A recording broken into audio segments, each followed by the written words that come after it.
Good morning students, welcome back. जैसा कि आप अब स्क्रीन पे देख रहे हो कि मैंने ये जो क्वेश्चन जो आपको पीडीएफ के साथ भेजा है, ये क्वेश्चन आपके टोटल नंबर ऑफ़ 8 हैं। 8 क्वेश्चन है और 8 क्वेश्चन के लिए मैंने अलग अलग क्लासिफिकेशन यहाँ पे लिखा हुआ है। जितने भी टाइप्स आप लोग पढ़े हो, इसके पहले वाले क्लास में हमने देखा था कि कॉम्प्लेक्स नंबर को पोलर फॉर्म में कन्वर्ट करने का क्या क्या प्रोसेस है। हमने प्योरली रियल का केस देखा, प्योरली इमेजिनरी का केस देखा, और प्योरली रियल में भी हमने 2 केसेस देखे हैं। एक है कि रियल एक्सिस के पॉजिटिव साइड में अगर आपका कॉम्प्लेक्स नंबर बिलोंग कर रहा है तो एंगल की वैल्यू क्या होगी, नेगेटिव साइड में अगर आपका कॉम्प्लेक्स नंबर बिलोंग कर रहा है तो एंगल की वैल्यू क्या होगी। प्योरली इमेजिनरी के केस में हमने देखा कि अगर आपका कॉम्प्लेक्स नंबर वाई एक्सिस में पॉजिटिव होगा, मतलब अपवर्ड में होगा, तो एंगल की वैल्यू क्या होगी, डाउनवर्ड में होगा तो एंगल की वैल्यू क्या होगी। साथ ही साथ हमने ये भी देखा कि ऐसे कॉम्प्लेक्स नंबर जो कि ना तो प्योरली रियल है ना तो इमेजिनरी है, वो अगर रहें तो उनको किस तरह से पोलर फॉर्म में कन्वर्ट करते हैं। तो उसमें हमने देखा था कि सबसे पहले हम कॉम्प्लेक्स नंबर को एनालाइज करेंगे कि वो किस क्वाड्रेंट को बिलोंग करेगा, उसके साइन के हिसाब से हम एंगल चूज़ करेंगे। इसके पहले मैं आपको दिखा दूँ, यहाँ पे मेरे पास एक आर एस अग्रवाल की मैथमेटिक्स की बुक है। हमने ये देखा था कि अगर फर्स्ट क्वाड्रेंट में है तो theta is equal to alpha होगा, वेयर अल्फ़ा हम लोग एक एक्यूट एंगल चूज़ करते हैं फॉर फाइंडिंग थीटा। और अगर z यानी कॉम्प्लेक्स नंबर सेकंड क्वाड्रेंट में होता है तो थीटा की वैल्यू फाइंड करने के लिए जो अल्फ़ा की वैल्यू हमें मिलेगी वो उसको हमें पाई से माइनस करना होगा। पाई यहाँ पे जो है वो 180 डिग्री होगा, ठीक है। पाई का मीनिंग यहाँ पे 180 डिग्री है। और अगर आपका जो कॉम्प्लेक्स नंबर है वो थर्ड क्वाड्रेंट को लाई करता है तो पाई माइनस अल्फ़ा की जगह में अल्फ़ा माइनस पाई हो जाता था। और अगर आपका कॉम्प्लेक्स नंबर फोर्थ क्वाड्रेंट को लाई करता था तो जो थीटा की वैल्यू कैसे निकाली जाती थी, जो हमें अल्फ़ा मिलता था उसका नेगेटिव लेना होता था, यानी theta is equal to minus of alpha. अब ये जो अल्फ़ा जो हम लोग निकालते थे उसके लिए हमने एक फार्मूला देखा था। एंगल अल्फ़ा निकालने का एक डायरेक्ट फार्मूला है, tan alpha is equal to Y by X. Y का मतलब imaginary part of your complex number and X का मतलब imaginary part of the given complex number. ये सारी चीज़ों को ध्यान में रखते हुए आज का क्लास स्टार्ट करते हैं। ये देखो, मैंने यहाँ पे इसका एनालिसिस भी लिख दिया है। z इज़ इक्वल टू 3 जो कि एक प्योरली रियल का केस है, और साथ ही साथ ये बताता है कि वो रियल एक्सिस यानी x एक्सिस के राइट हैंड साइड पे बिलोंग करेगा, मतलब वो पॉजिटिव साइड पे होगा। मतलब थीटा की जो वैल्यू होगी पॉजिटिव साइड के लिए, आप याद करो प्रीवियस क्लास में हमने देखा था पॉजिटिव साइड पर अगर आपका कोई भी कॉम्प्लेक्स नंबर होता है तो वो एंगल कैसा देता है, ज़ीरो देता है। मैंने यहाँ पर कुछ एक्सप्लेन भी किया है आपको, आप देखिए यहाँ पे here we have purely real complex number and imaginary part is 0 here. Also we can see that ये जो 3 है z इज इक्वल टू 3, वो आप देख रहे हो कि रियल एक्सिस के पॉजिटिव साइड पे बिलोंग करता है, इसलिए positive side on x axis, इसलिए एंगल की जो वैल्यू होती है वो कैसी होगी, ज़ीरो। ये किसके बेसिस पे लिख रहे हैं, प्रीवियस जो हमने रूल पढ़ा है उसके बेसिस पे लिख रहे हैं। साथ ही साथ यहाँ पे हम आर की वैल्यू भी फाइंड कर लेंगे, जिसका फार्मूला होता है, मतलब मॉडुलस फाइंड कर लेंगे जिसका फार्मूला होता है root under X square plus Y square. यहाँ वाई स्क्वायर की वैल्यू 0 है तो फाइनली हमें आर की वैल्यू 3 मिलती है। किसी भी कॉम्प्लेक्स नंबर का पोलर फॉर्म हम लोगों ने देखा है R cos theta plus I R sine theta होता है। आर की वैल्यू यहाँ पे 3 है तो हम लोग यहाँ 3 लिख दिए, और थीटा की वैल्यू हमें 0 मिला। 0 रेडियन बेसिकली कहेंगे, रेडियन एक नया टर्म आप यहाँ पे सुन रहे हो, लेकिन अभी आप उसको 0 डिग्री से भी काम चला लो यहाँ पे। तो 0 हमने लिया, 0 वैल्यू आई। देखो यहाँ पे थीटा की वैल्यू हमें कितनी मिली है, 0। हमने जस्ट वैल्यूज़ को पुट कर दिया है। इन टर्म्स ऑफ एक्स और वाई नहीं हो के आपका complex number in terms of R और थीटा में है, this form is known as complex number of the polar form of the given complex number. ये आई होप आपको ये क्लियर हुआ होगा। सेकंड क्वेश्चन भी सेम है हमारा। यहाँ पे देखो माइनस है और अभी प्योरली रियल का केस है, तो माइनस जो होगा लेफ्ट हैंड साइड को बिलोंग कर रहा है आपके रियल एक्सिस में, तो जो थीटा होगा वो पाई होगा। पाई का मतलब 180 होगा। ये भी हमने प्रीवियस रूल में पढ़ा है, आप वीडियो में थोड़ा केयरफुल जाएं और वहाँ पे आप देखिए, आपको मिलेगा ज़रूर। और आर की वैल्यू यहाँ पे क्या हो गई, 5। तो polar form of any complex number क्या हो जाएगा भाई, R cos theta plus I R sine theta. 5 into cos of pi plus I sine pi.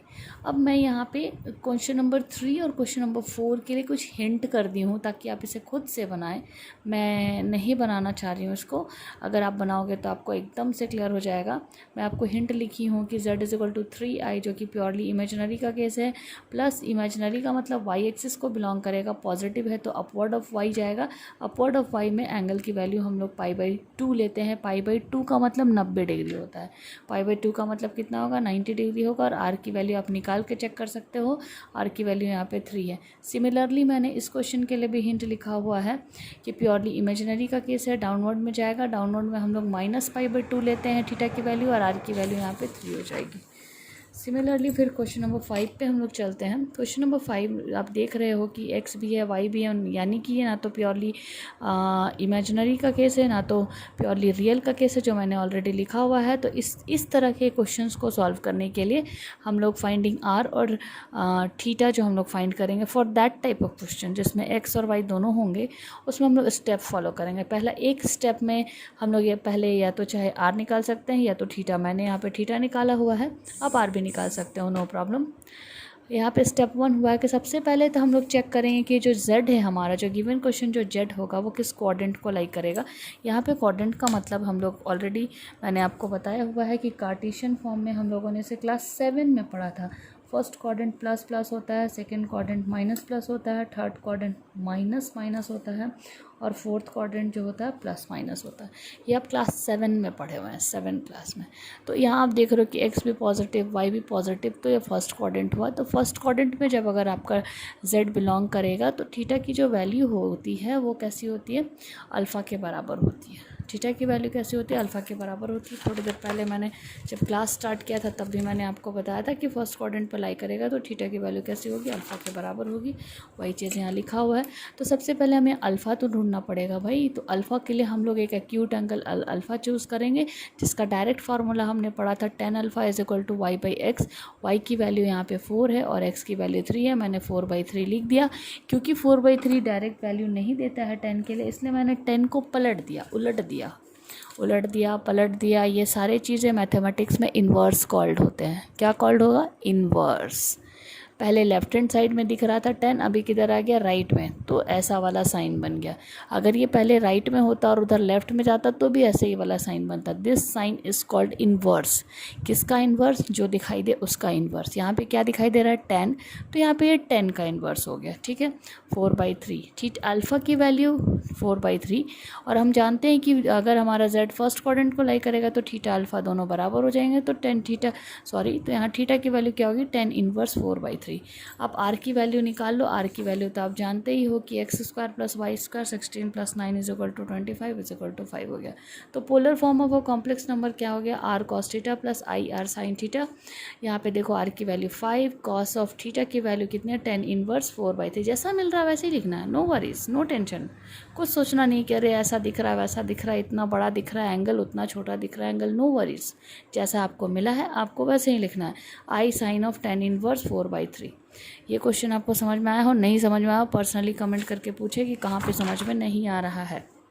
अब चलिए यहाँ पे क्वेश्चन नंबर 6 मैं आपको हिंट लिखी हूँ। देखो रेड कलर का मतलब है कि हिंट, ठीक है, ये आपको बनाना। यहाँ पे देखो मैंने आपको हिंट क्या दिया, z lies in second quadrant. Second quadrant के लिए हम लोगों ने क्या पढ़ा हुआ, चेक कर लो अपना नोट्स। सेकेंड क्वाड्रेंट पे अगर थीटा है तो पाई माइनस अल्फ़ा होगा। अल्फ़ा सिमिलरली वही होगा 4/10 इन्वर्स 4/3। माइनस में मिला तो माइनस साइन हमने यहाँ पे देखो माइनस में हमें मिला है, तो माइनस को हमने यहाँ बाहर निकाल दिया। तो हम अगर थीटा निकालना चाहेंगे, अगर हम यहाँ पे थीटा लिखना चाहेंगे तो क्या लिखेंगे, पाई माइनस 10 इन्वर्स, माइनस का माइनस के इधर प्लस हो जाएगा और इधर में 4/3। ये होगी हमारी थीटा की वैल्यू।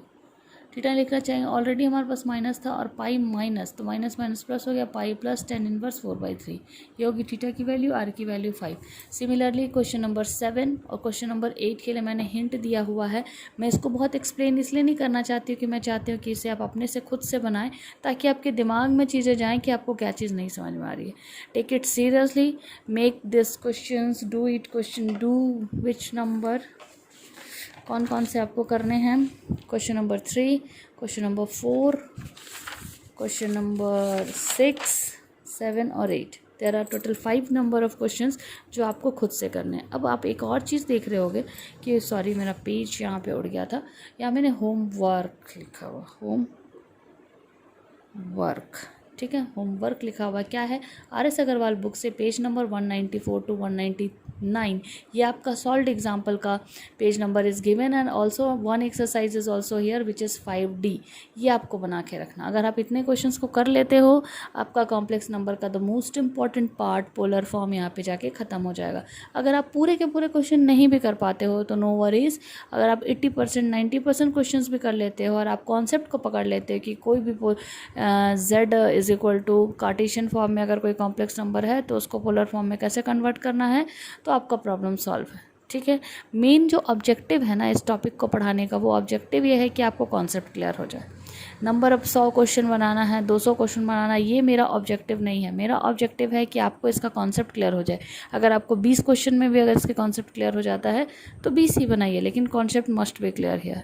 ओके, आई होप मेरी बात आपको समझ में आ रही होगी। अब ये तो हो गई बातें नोट्स की जो मैं आपको PDF कर दूँगी। साथ ही साथ मैं आपको एक और चीज़ PDF करने वाली हूँ, वो है RS अग्रवाल बुक से। RS अग्रवाल बुक में मुझे कुछ इम्पॉर्टेंट सेक्शन आपको दिखाना है। देखो, ये आपको मिलेगा ही मिलेगा। Method for finding the principal argument of a complex number, ये मैंने आपको नोट्स में दिया है, पर बुक में भी लिखा हुआ है। जो बुक में लिखा हुआ है वही नोट्स में है, क्योंकि इसके अलावा तो और कुछ होता नहीं है भाई, इसलिए यही दिया गया है आपको। ठीक है, तो इसको एक बार पढ़ो और इसको समराइज़। बेसिकली ये जो चीज़ है ना वो एकदम समरी में दिया हुआ है, बड़ा इन शॉर्ट है, बड़ा सुंदर तरीके से लिखा गया है। आपको सबसे ज़्यादा फोकस क्वेश्चन पॉइंट नंबर 4 को करना है। एंगल कैसे फाइंड होना, कब के लिए, जब आपके पास ऐसा कोई कॉम्प्लेक्स नंबर है जो कि ना तो रियल है ना तो इमेजिनरी है। इस पूरे को पढ़ जाओ, यानी पेज नंबर 193 और पेज नंबर 192। ये जो बॉक्सेस बने हुए हैं ना, these are 2 boxes are here. ये मोस्ट इंपॉर्टेंट है for finding any kind of polar equation. ठीक है, पोलर नंबर। ठीक है, तो अगर आप ये ऐसे बेसिकली ये नोट्स में है, लेकिन मैंने आपको बुक में भी दिखा दिया। कुछ लोगों को बुक में ज़्यादा समझ में आता है, इसलिए मैंने समरी दिखाई। समरी इज़ वेरी इंपॉर्टेंट, बड़ा समराइज्ड वे में बहुत सुंदर तरीके से लिखा हुआ है। आप इसके थ्रू जा सकते हो, और इसके थ्रू नहीं जाना तो मैंने कॉपी में पहले ही आपको PDF दिया हुआ है। ठीक है, तो आज का most important class for polar representation यहाँ पे एंड होता है, और साथ ही साथ हमारा कॉम्प्लेक्स नंबर का एक बहुत बड़ा पार्ट ख़त्म हो जाता है। बेसिकली अगर आप बात करो सिर्फ कॉम्प्लेक्स नंबर की तो वो ख़त्म हो गया। अब बचता quadratic equation, we will discuss later on. जो नेक्स्ट वीडियो होगा वो हमारा क्वाड्रेटिक इक्वेशन का होगा। Before that I request you, अगर किसी तरह का कोई भी प्रॉब्लम है, क्वेश्चन अराइज करना है कॉम्प्लेक्स नंबर के रिगार्ड में, तो तुरंत मुझसे क्वेश्चंस क्लियर कर लो। ठीक है, फिर क्या होता है, टॉपिक चेंज होने से मुश्किल होने लगती है। Okay, thank you for today.